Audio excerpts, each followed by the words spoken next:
Ngwatanĩro ya atari a mathabu ma mũingĩ bũrũri-inĩ ICPAK nĩ ĩkĩrĩire nganja mũbango wa thirikari Kenya magoti makiuga mbeca nyingĩ irorera ungumania-inĩ hamwe na mahũthĩro matarĩ na gĩtũmi.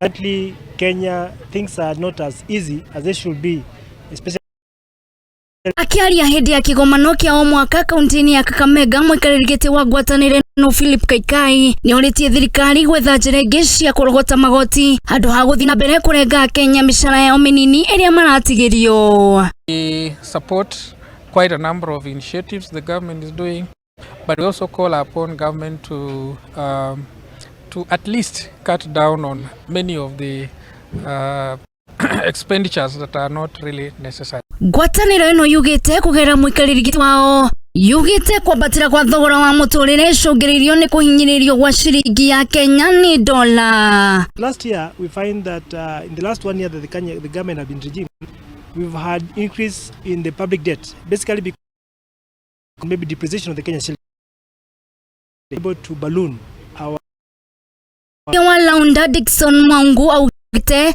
meharirie kũgerera kabiro mahũthĩro ma thirikari thĩinĩ wa 2023 harĩ 2024 akĩendekithia gũthondekwo kwa komishoni ĩrĩa iroraga mahũthĩro ma thirikari. 2024 may be quite an interesting year because 2023 was actually difficult because the government of the day came up with lots of legislation and levies that are seeing the same.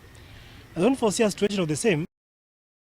See, I must first of all say that I'm in the opposition, and therefore one of my duties and one of our key cardinal duties is to keep government of the day in check, to ensure that the common mwananchi is not harassed by an unfair regime of taxes. Ngirifote na Muthingi TV, Jeta Wadongo.